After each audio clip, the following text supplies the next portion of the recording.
C'est l'histoire d'une lutte âpre, d'un dangereux duel entre un homme modeste, appelé Byron Benson, et un autre, l'un des plus puissants du monde, John D. Rockefeller. L'enjeu, le pétrole.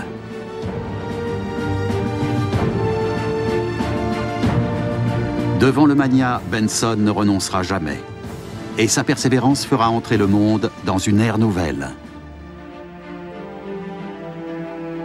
Pour ravir son monopole à Rockefeller, il construira le premier pipeline du monde reliant le lieu de forage à la côte atlantique. Le pipeline de la discorde.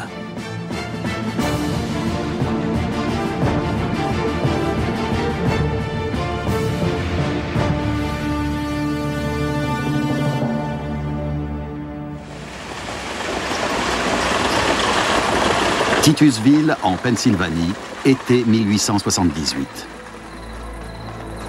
Les producteurs et les raffineurs de pétrole indépendants s'inquiètent de voir leurs bénéfices s'effriter. Dans le plus grand secret, une demi-douzaine d'entre eux ont organisé une réunion. Un homme doit les rejoindre. Il est motivé. Il a juré de faire plier l'échine aux concurrents qui les écrasent. Cet homme, c'est Byron Benson. Byron Benson vient de perdre sa femme. Il est maintenant seul avec ses 3 enfants.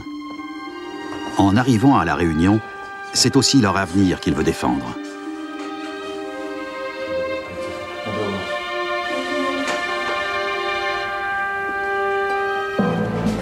Benson veut conclure une alliance contre celui que tout le monde surnomme le diable de Cleveland, John D. Rockefeller, qui domine l'industrie du pétrole par des méthodes déloyales.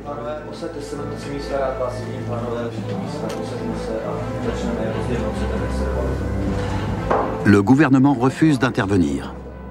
Or, si rien n'est fait, la manne pétrolière cessera bientôt de profiter à Benson et aux autres indépendants.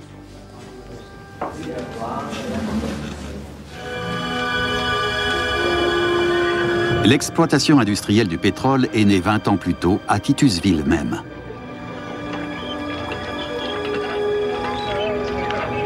Un certain Edwin Drake y a construit le premier puits de forage de l'histoire. L'enthousiasme est général.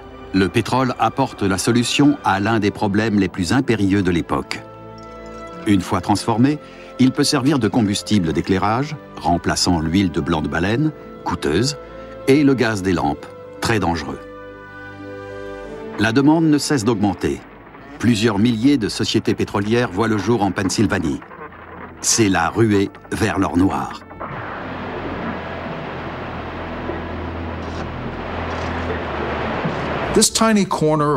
Dans les années 1870, ce petit coin de Pennsylvanie est devenu l'équivalent de ce qu'est aujourd'hui l'Arabie Saoudite. Le principal producteur d'une nouvelle substance qui enflamme l'imagination et dont le potentiel est énorme.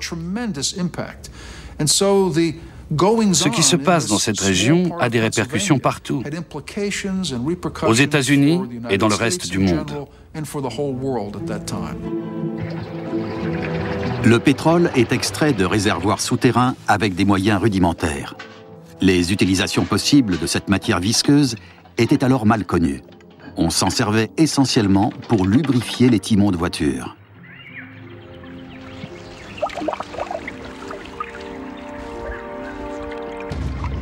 Mais sa transformation ouvre de nouvelles et intéressantes perspectives. Du jour au lendemain, des forêts jusqu'alors impénétrables sont remplacées par des derricks. La soif de l'or noir fait la fortune de Benson et consorts. Mais un concurrent menace leur position. À Cleveland, à 300 km à l'ouest, un industriel est décidé à s'approprier l'ensemble du marché du pétrole. D'origine modeste, John D. Rockefeller est déjà propriétaire de plusieurs raffineries. Mais il veut faire fortune à tout prix et ne reculera devant rien pour arriver à ses fins.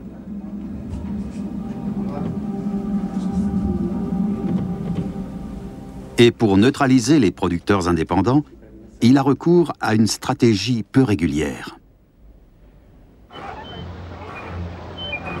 Comme les autres, lui aussi veut profiter de cette manne. Mais il ne veut pas se lancer dans le forage parce qu'il estime que l'extraction est une activité aléatoire.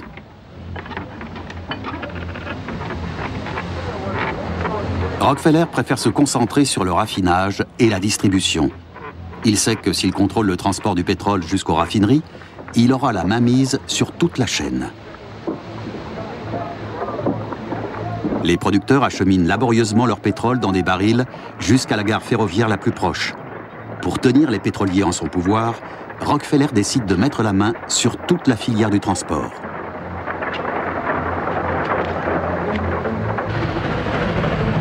Il conclut une alliance secrète avec les compagnies des chemins de fer pour que le pétrole soit transporté uniquement jusqu'à ses propres raffineries. Et il impose ses tarifs. Les producteurs indépendants n'ont pas le choix. Ils sont obligés de vendre à sa Standard Oil Company. La puissance de Rockefeller est redoutée. Personne n'ose s'attaquer à lui, pas même le gouvernement.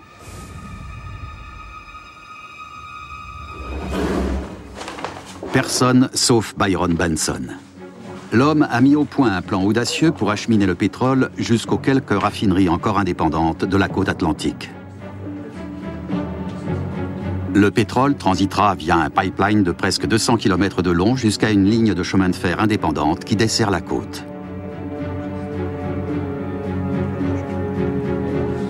Les producteurs hésitent. Si le plan échoue, Rockefeller sera impitoyable. John Rockefeller et sa Standard Oil Company avaient une influence considérable. Benson et ses associés qui veulent défier son monopole, c'est le combat de David contre Goliath. Un paysan qui s'attaque à un magnat de l'industrie et de la finance.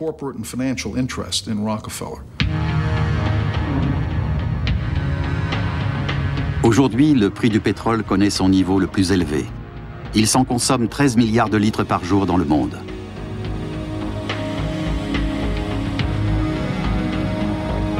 La croissance de l'économie mondiale est tributaire du prix de cette matière première. L'approvisionnement énergétique dépend étroitement de l'industrie pétrolière.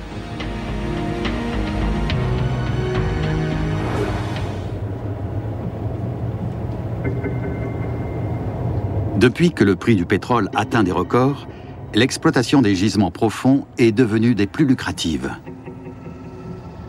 La modélisation des couches géologiques permet d'identifier des gisements potentiels. Les sociétés pétrolières explorent des régions de plus en plus reculées.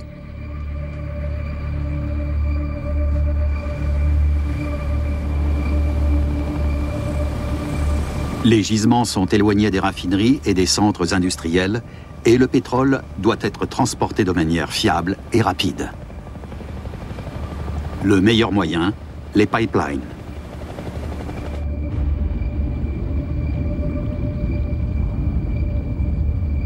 Les pipelines sont opérationnels partout, au fond des mers sous une pression colossale, par des températures glaciales ou dans la fournaise des déserts.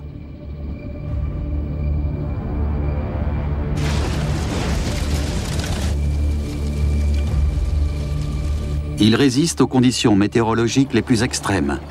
Ils traversent tous les continents et toutes les zones climatiques pour acheminer pétrole et gaz. Ils sont l'épine dorsale de notre approvisionnement énergétique.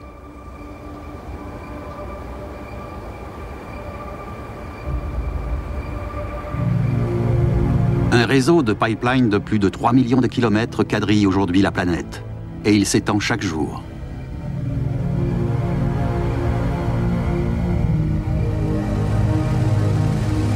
Leur conception reste un défi technologique. Nous sommes en Allemagne, au nord de Francfort.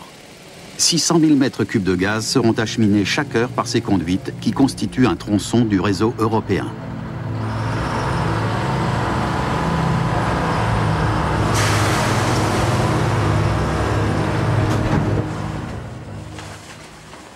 D'innombrables paramètres ont été pris en compte pour établir leur tracé.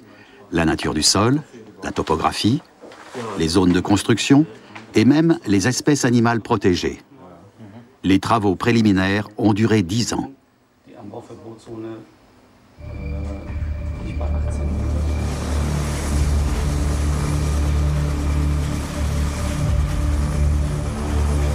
Byron Benson avait-il pensé à tout cela? En 1878, Benson engage en secret une équipe d'ingénieurs. Depuis des jours, les hommes sillonnent la campagne afin de déterminer le meilleur tracé de ce qui s'appellera le Tidewater Pipeline.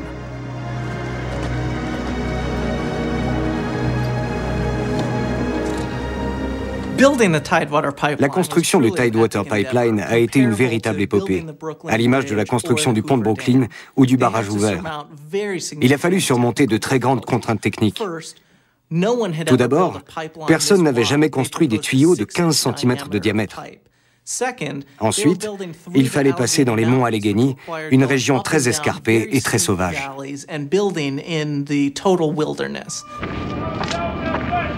Les géomètres risquent leur vie à chaque minute. Comment poser des tuyaux dans cette région? Sur les 180 km qui séparent le champ pétrolifère de Butler et la gare de Williamsport, le dénivelé est de 3000 mètres, principalement dans des forêts ou des rochers. Le projet semble irréalisable. Et personne ne doit savoir ce qui se prépare. Benson a fait jurer le secret à son équipe.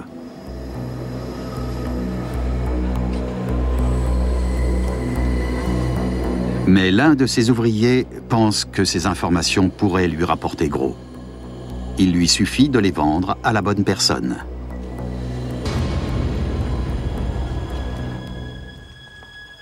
À Rockefeller, qui ignore tout du projet de Benson.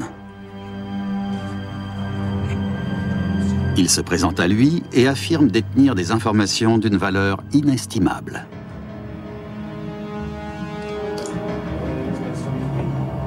Rockefeller est méfiant. Il refuse de payer ne serait-ce qu'1 dollar avant d'en savoir plus. L'ouvrier dévoile alors le secret de Benson. Rockefeller écoute attentivement. Mais prend-il au sérieux cette histoire de pipeline? Il est clair que John Rockefeller avait toujours une, voire plusieurs longueurs d'avance sur ses concurrents, ce qui lui a valu une réputation d'homme d'affaires habile et même déloyal. Mais il est vrai que, bien souvent, il pressentait avant tout le monde ce qui allait se passer 2 mois, 2 ans, voire 2 décennies plus tard.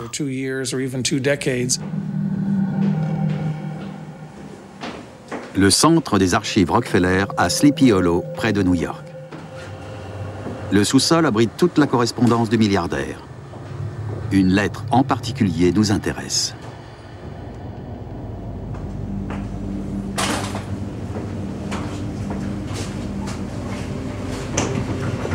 Chaque jour, Rockefeller écrivait des dizaines de lettres à ses partenaires commerciaux et à ses avocats.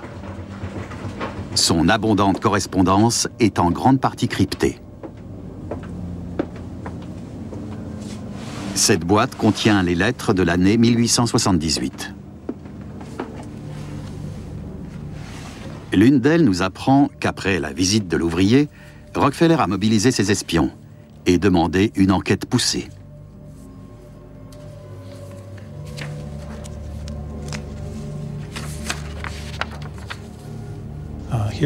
Voilà. C'est la première lettre faisant état du Tidewater Pipeline. Au début, si l'on en croit sa correspondance, Rockefeller ne pense pas que cet ouvrage présentera un problème pour lui. Mais les échanges de courriers qui suivent montrent que Rockefeller prend de plus en plus au sérieux ce projet de pipeline et qu'il va chercher à se prémunir contre ce qui menace son hégémonie. Une immense campagne de presse démarre alors, présentant le projet de Benson comme une pure folie. L'opinion se passionne pour le sujet. Tous les journaux du pays veulent une interview de Benson. Celui-ci, hors de lui, se contente d'un abrupt « pas de commentaire » en guise de réponse. Qui peut bien l'avoir trahi? Il ne le découvrira jamais. Benson est harcelé par la presse et surveillé 24 heures sur 24 par les espions de Rockefeller.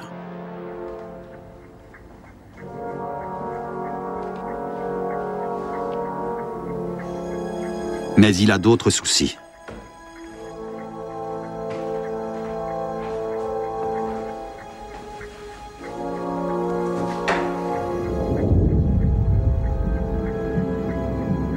Sur le lieu de forage, la quantité de pétrole diminue à une vitesse inquiétante. Jusqu'à présent, 200 000 litres de pétrole parvenaient chaque jour à la surface. Mais depuis quelques jours, la quantité et la qualité du pétrole diminuent.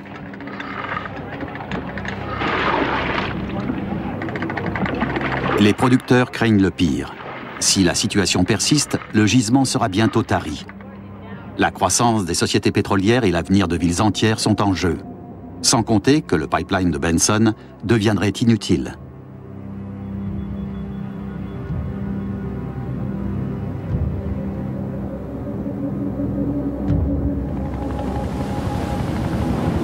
Dans un gisement, le débit de forage diminue une fois que 10 à 50% du pétrole a été pompé.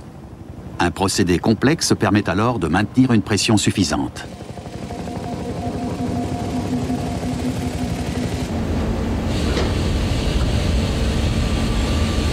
On creuse un puits parallèle menant au gisement, par lequel on injecte de l'eau. La pression remonte et le mélange eau-pétrole est propulsé à la surface. L'eau est séparée du pétrole, puis réinjectée. Cette méthode permet de récupérer jusqu'à 70% du pétrole d'un gisement.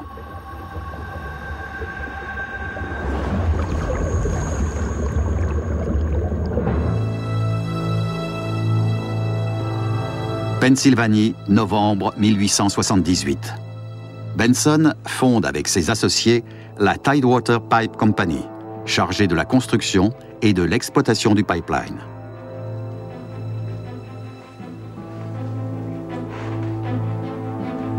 Par chance, un nouveau gisement est découvert à 75 km à l'est. Benson y établit le point de départ du pipeline, convaincu désormais de pouvoir tenir tête à Rockefeller.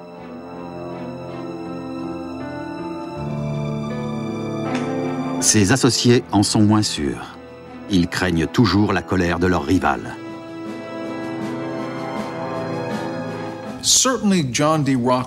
Pour ses concurrents, Rockefeller est une sorte de figure démoniaque. Il est comme un diable qui surgit en travers de leur route et qui ne recule devant rien pour atteindre son but. Menaces, voire même usage de la force. Il sait user de son poids économique et de son pouvoir pour écraser quiconque lui tient tête. Rockefeller croit contrôler Benson. Ses raffineries connaissent une prospérité sans précédent. C'est alors qu'un indicateur l'informe que Benson va bientôt entreprendre la construction de son pipeline. Rockefeller comprend qu'il a sous-estimé son adversaire.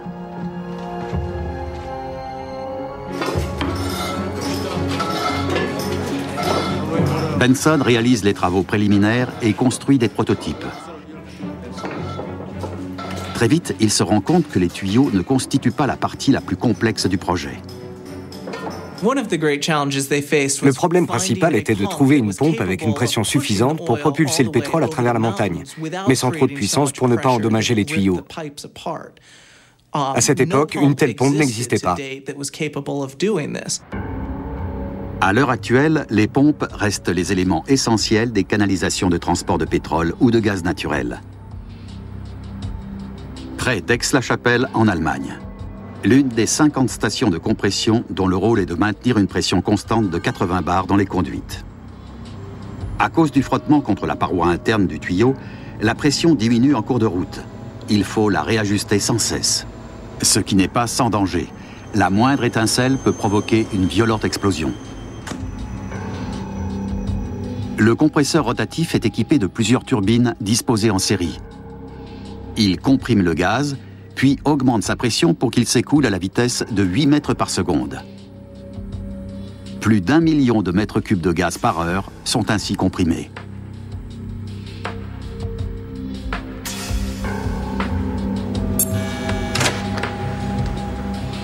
Le centre de répartition du groupe gazier allemand E.ON gère le réseau de stations de compression et de pipeline. La moindre variation de pression peut révéler un compresseur défectueux. Des pompes de remplacement sont alors aussitôt mises en route pour garantir un approvisionnement suffisant et constant. Mais à l'époque de Benson, ce système était loin d'être au point.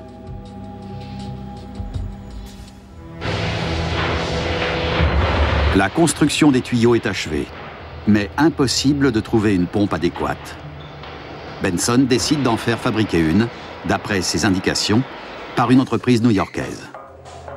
10 semaines plus tard, le prototype est testé. La puissance de cette pompe est sans précédent. 2 jours de fonctionnement en continu permettent de s'assurer de son efficacité.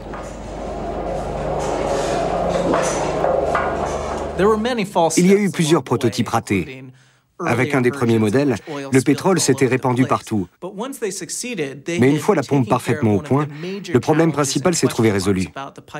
Le pipeline allait pouvoir acheminer le pétrole à travers les montagnes. Mais les tuyaux supporteront-ils cette pression? Les hommes de Benson utilisent la force d'un cheval pour simuler la pression qu'exercerait la pompe. Le tuyau résiste. Mais Benson ne veut pas prendre de risques. Il fait atteler un 2e cheval.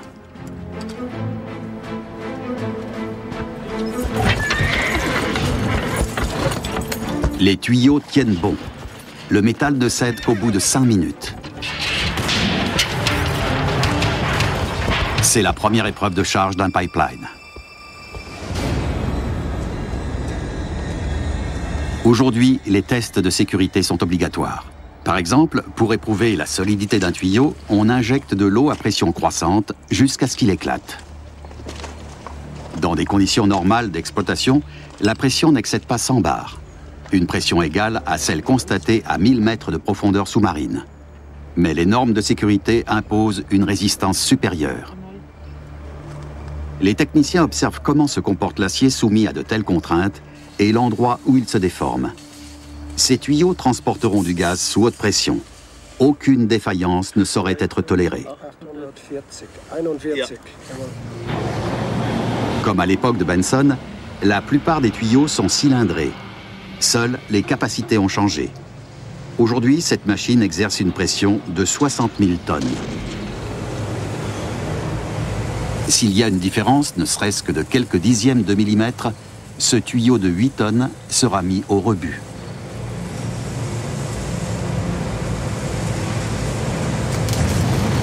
L'étape la plus délicate est la soudure.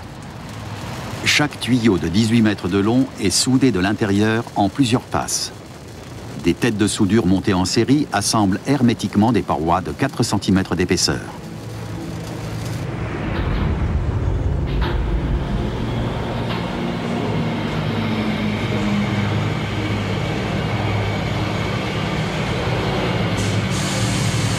La dernière étape consiste à appliquer une couche externe en caoutchouc. Cet enrobage prévient la corrosion et les agressions. Au XIXe siècle, les tuyaux du pipeline de Benson, d'un diamètre de 15 cm, étaient une nouveauté. Aujourd'hui, le diamètre peut dépasser 1,5 m, pour un coût allant jusqu'à 20 000 € pièce.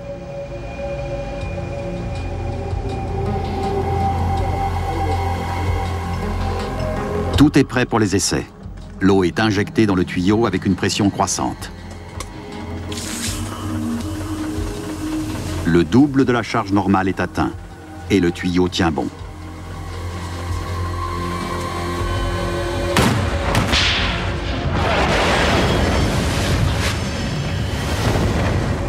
Le tuyau a éclaté à une pression de 170 bars. L'acier, épais de plusieurs centimètres, s'est déchiré comme du papier.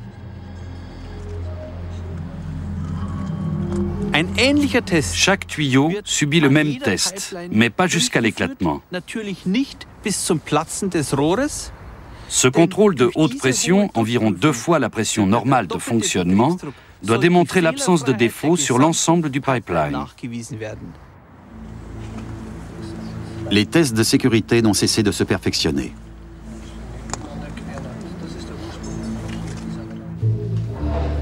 L'ingénieur du chantier hésite à démarrer les travaux. Une douzaine de droits de passage manquent encore. Mais Benson refuse d'attendre plus longtemps et ordonne de commencer. Il commet là une grave erreur. Le pipeline est stoppé peu après son point de départ. Il doit traverser les terres d'une société de chemin de fer liée à Rockefeller qui refuse d'accorder à Benson un droit de passage. Il décide de passer outre.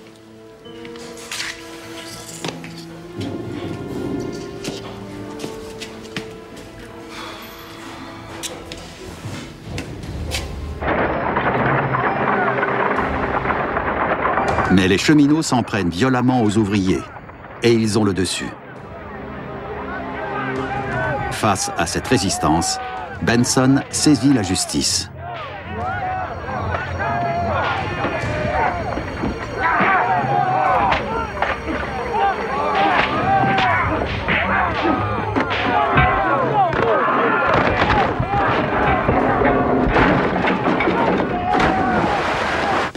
Benson savait que les droits de propriété de la compagnie du chemin de fer de Pennsylvanie étaient légalement établis.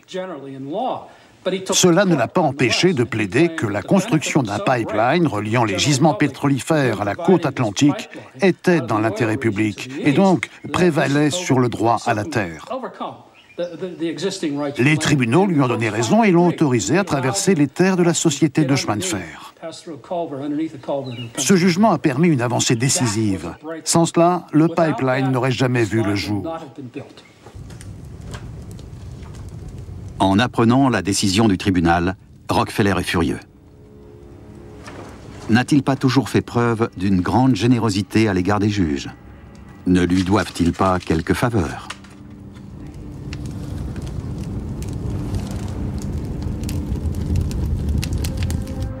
Bientôt, Benson doit affronter un nouvel obstacle, les monts Allegheny. Son équipe avance péniblement.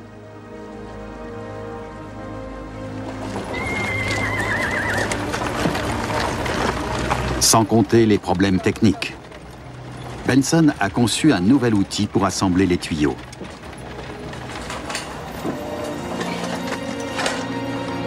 Mais avec leurs 8 mètres de long, ils sont trop volumineux. Ils se voilent et se vissent difficilement. Les retards s'accumulent. Le premier mois, seuls 600 mètres de tuyaux ont été installés. À ce rythme, il faudra 25 ans pour achever le pipeline.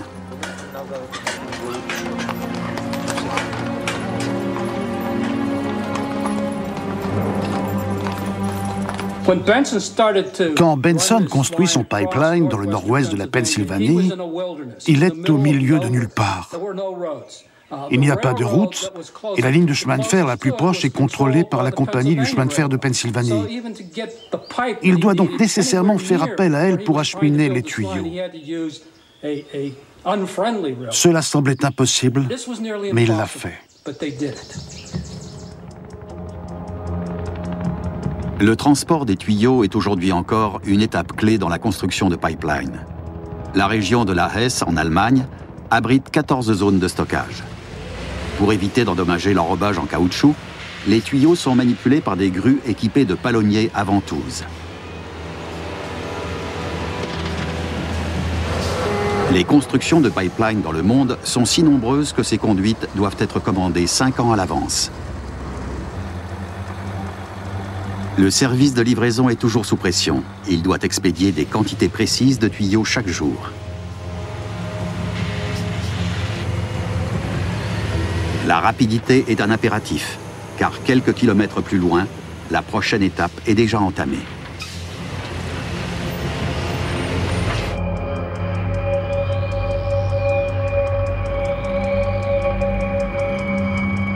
Les tuyaux sont soudés manuellement au millimètre près. Le vissage ne serait plus une méthode assez sûre en raison de la pression interne élevée. À cause de la nature changeante du sous-sol, l'utilisation de machines est exclue. Dans les années 60, les soudeurs qualifiés gagnaient jusqu'à 700 $ par jour. Aujourd'hui, ils travaillent à la pièce.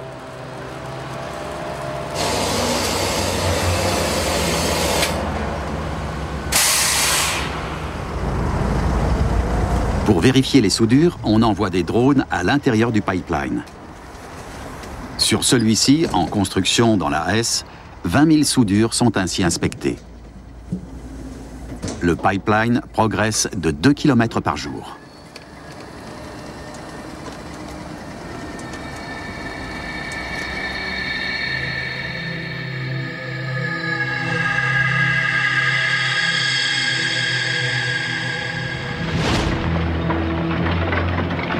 En 1879, le pipeline de Benson avance très lentement.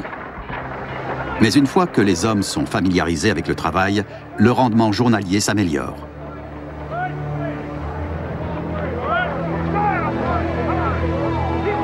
Au bout de 5 mois, la moitié du pipeline est posée. L'autre moitié devrait l'être quelques semaines plus tard. Benson va enfin triompher. Mais une nouvelle épreuve l'attend. C'est l'hiver et la situation n'est guère brillante. Outre les harcèlements de Rockefeller et de la compagnie de chemin de fer et les problèmes techniques posés par la construction en montagne, il se trouve que l'hiver 1879 est des plus rudes. Le sort s'acharne. Des congères de 2 mètres de haut bloquent le passage.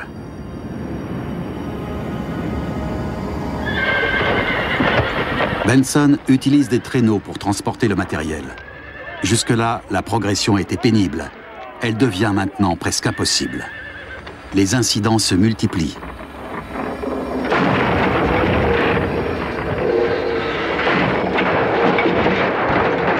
Benson est pourtant près du but.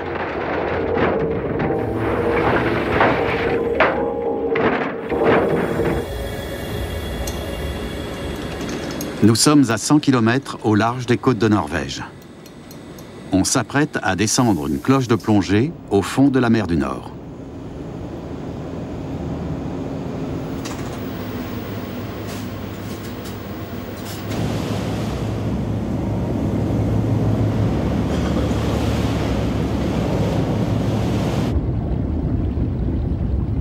Les plongeurs vont ressouder une conduite endommagée. Ils séjourneront et travailleront pendant 3 semaines à plus de 100 mètres sous l'eau.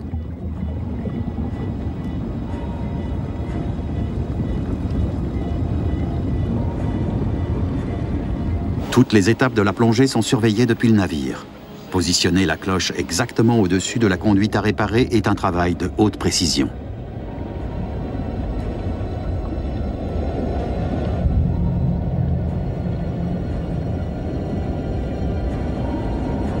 L'eau qui se trouve à l'intérieur des tuyaux est entièrement évacuée. Les plongeurs y pénètrent par une trappe.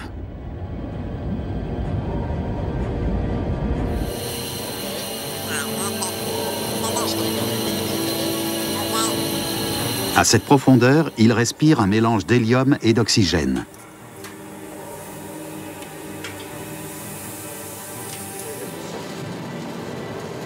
Les pipelines traversent des régions parfois inhospitalières. Les constructeurs doivent s'adapter à des conditions extrêmes.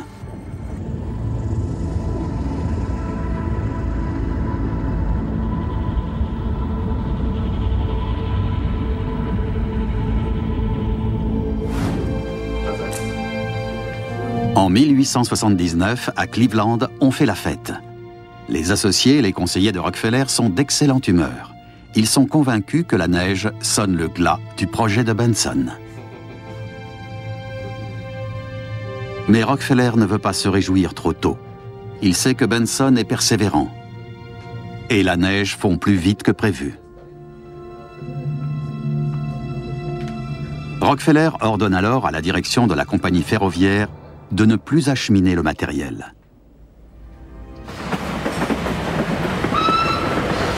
Dès le lendemain, plusieurs trains destinés à Benson sont parqués sur des voies de garage sous les prétextes les plus farfelus. On explique aux chauffeurs qu'on recherche des détenus évadés ou bien que les wagons doivent être contrôlés. Rockefeller espère ainsi gagner du temps pour mettre en œuvre un plan audacieux.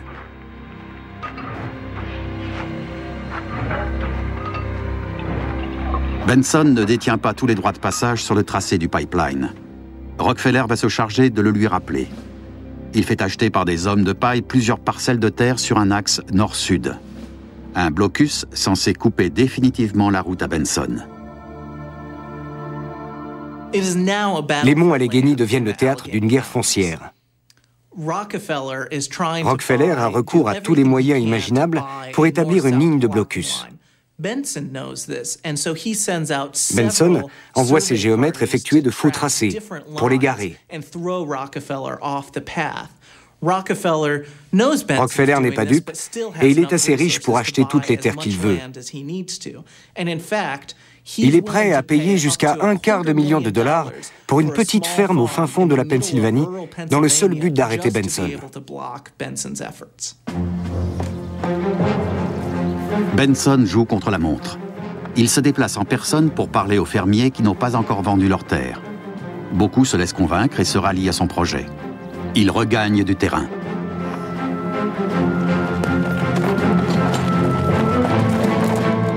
Mais les espions de Rockefeller semblent connaître à l'avance la destination de Benson. À peine est-il reparti qu'un homme de Rockefeller arrive et fait une offre supérieure aux fermiers qui ne résistent pas.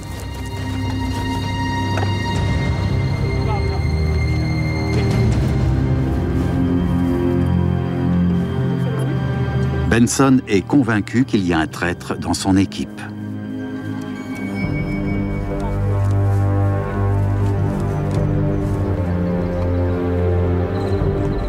Un soir, ses hommes lui amènent un vagabond qu'ils prennent pour un espion.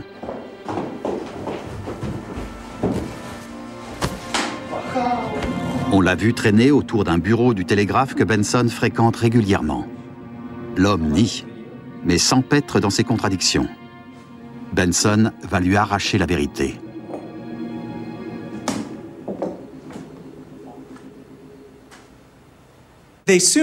Ils découvrent rapidement que ce prétendu vagabond est en fait un employé de la Standard Oil Company, qui mémorise les signaux du télégraphe et qui rapporte les progrès du pipeline à son employeur.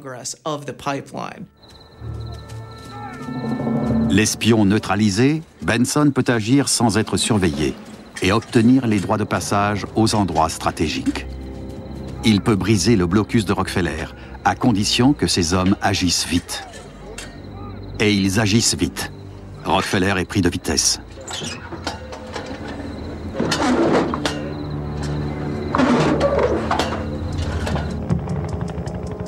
Retour en Allemagne, près de Francfort, sur le tronçon du réseau européen de pipeline. Pour permettre à une espèce d'oiseau menacé de nidifier sans être dérangé, le travail doit être terminé avant mai. Mais des archéologues ont fait une découverte importante. Un foyer de l'âge de pierre. Il faut interrompre les travaux le temps qu'ils déblaient le site.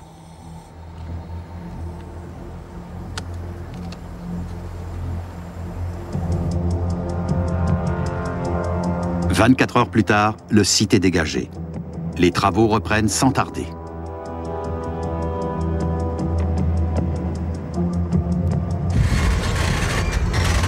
Cinq engins de levage posent le pipeline dans le sillon, long de 3 km.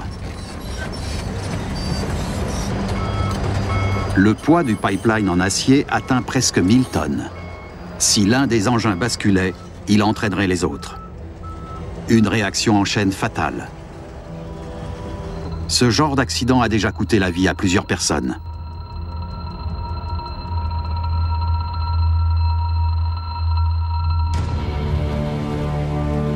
La pose d'un pipeline en pleine mer comporte également des risques. Entre la Norvège et l'Angleterre, on construit le gazoduc sous-marin le plus long du monde. Les tuyaux seront posés à 1000 mètres de profondeur. Le Spider, un robot téléguidé en titane et aluminium, va niveler les fonds marins pour permettre le passage du pipeline. Cet excavateur a été conçu pour fonctionner à de grandes profondeurs, sur des pentes escarpées et des zones rocheuses.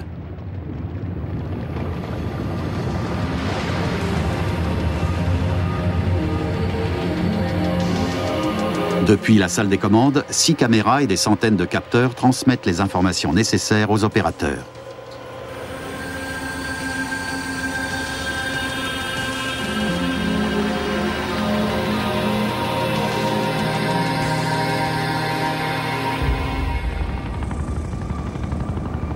L'assemblage des conduites du pipeline s'effectue sur le Solitaire, une barge spécialisée longue de 360 mètres. 100 000 conduites en tout, de près d'1 mètre de diamètre.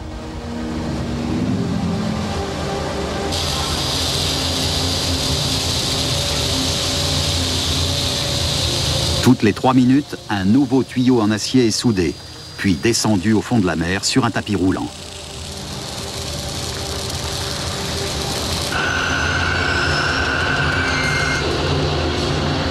Le pipeline progresse en moyenne de 5 km par jour.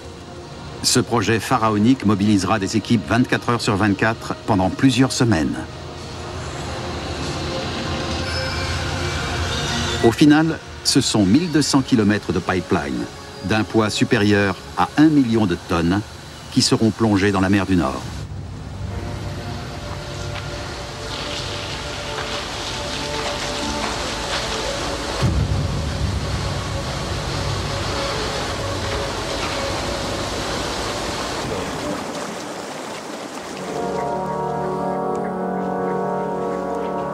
Rockefeller a tenté de stopper la progression du pipeline.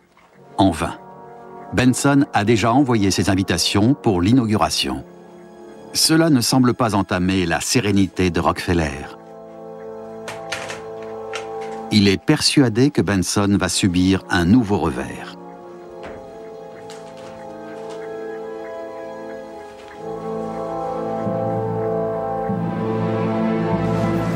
Mai 1879. C'est le grand jour. Les curieux affluent de tout le pays pour voir le fameux pipeline.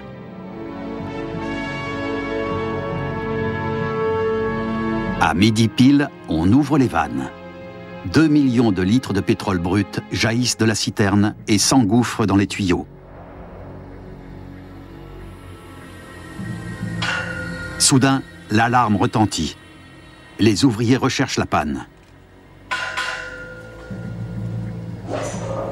La quantité de pétrole dans les pompes diminue.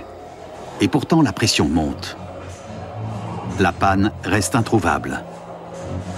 La pression menace de tout faire exploser. Il faut fermer les pompes.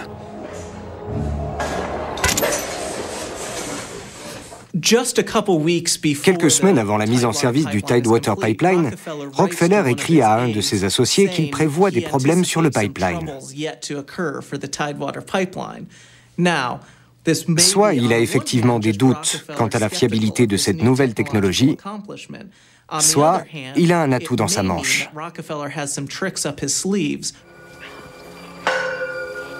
Quelques heures plus tard, les hommes de Benson trouvent l'origine de la montée de pression.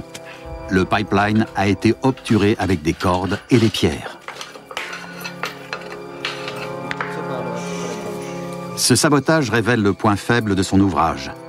Il faut l'équiper d'un système de surveillance capable de déceler les pannes, mais aussi les actes de malveillance.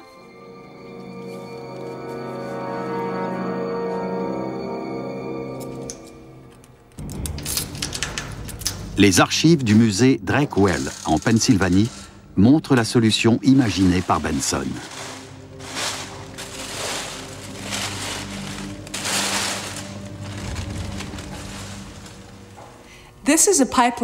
C'est un outil pour nettoyer les tuyaux et enlever la paraffine et les débris qui se déposent à l'intérieur. Il passait dans les conduites avec le pétrole, raclait les parois en tournoyant et produisait un horrible crissement. 130 ans plus tard, la brosse en métal de Benson s'est perfectionnée. Le Triton, un appareil de nettoyage, est introduit dans les conduites. Il pèse 2 tonnes et a coûté près d'1 million d'euros. Son rôle, traquer les avaries dans un gazoduc.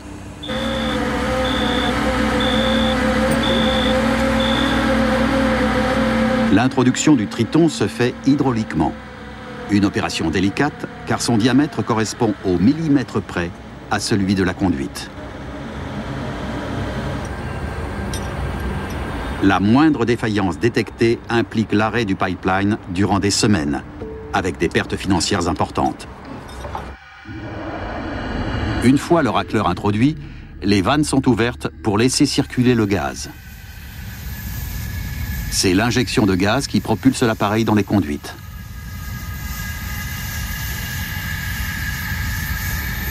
Le champ magnétique du Triton enregistre les plus infimes variations de l'épaisseur de la paroi, de l'ordre du nanomètre.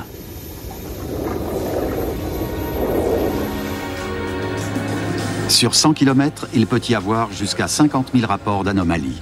Mais le diagnostic est rarement aussi grave.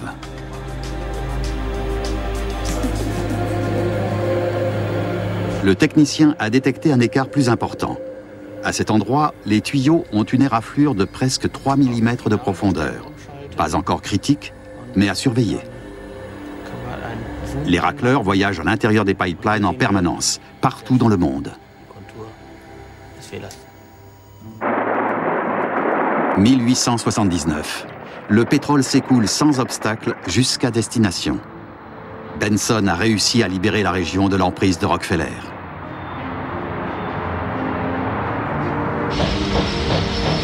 Fin mai, cette bonne nouvelle soulève une liesse générale dans tout l'État de Pennsylvanie. L'innovation de Byron Benson est acclamée. C'est la fête nationale en plein mois de mai. Les sceptiques viennent constater sur place que ça fonctionne. La fête dure toute la journée à Williamsport.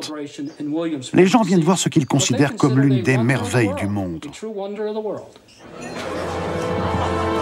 Benson triomphe.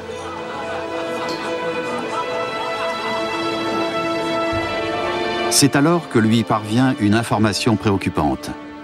Une nouvelle invention menace de bouleverser le marché du pétrole.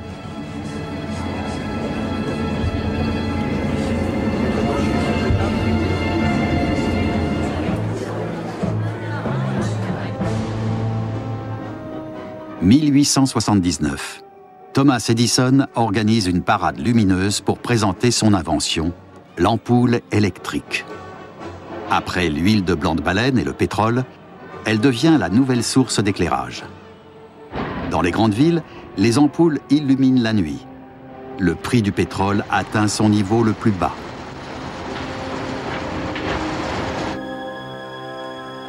Chaque jour, Rockefeller observe la chute des cours du pétrole. Seul un miracle pourrait désormais le sauver, et avec lui toute l'industrie pétrolière.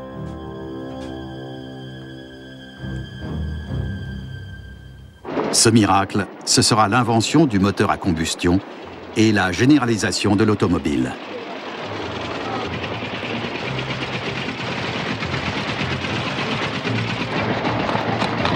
La consommation d'essence relance la demande de pétrole dans des proportions inégalées.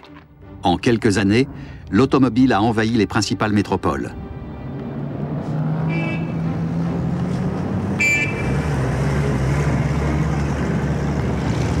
L'empire pétrolier de Rockefeller connaît une croissance ininterrompue. Pour étendre son influence, le milliardaire prend le contrôle de nombreux secteurs de la production. Le premier monopole de l'histoire est à son apogée.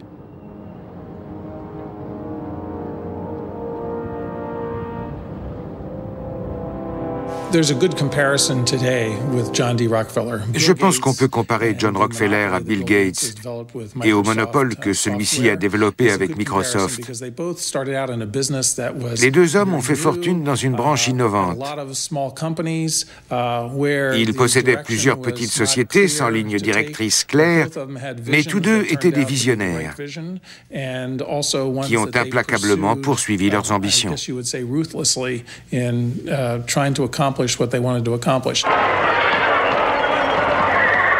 Seul un homme puissant pouvait faire chuter Rockefeller. Theodore Roosevelt, le président des États-Unis, fera de la lutte contre les monopoles une des priorités de son mandat. Il obtiendra, après 2 ans de bataille juridique, le démantèlement de la Standard Oil Company. Malgré cette défaite, Rockefeller reste une figure emblématique de l'industrie pétrolière. Prenant le train du progrès en marche, il fait lui-même construire des pipelines. Les pipelines sont la pierre angulaire de notre économie moderne et de notre mode de vie.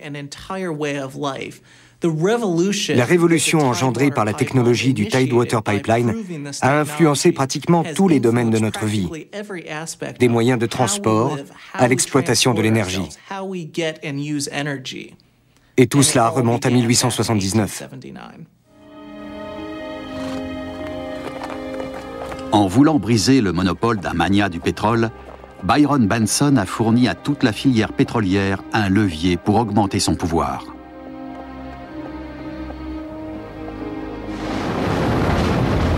Un gigantesque réseau de pipelines se déploie désormais à travers le monde.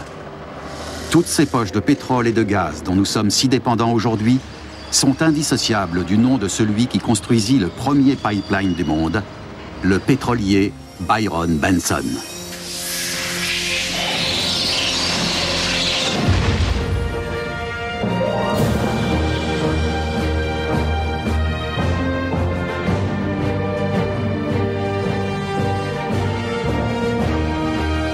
Dans un instant, l'histoire d'un chantier titanesque au XIXe siècle, le premier grand tunnel ferroviaire en Amérique.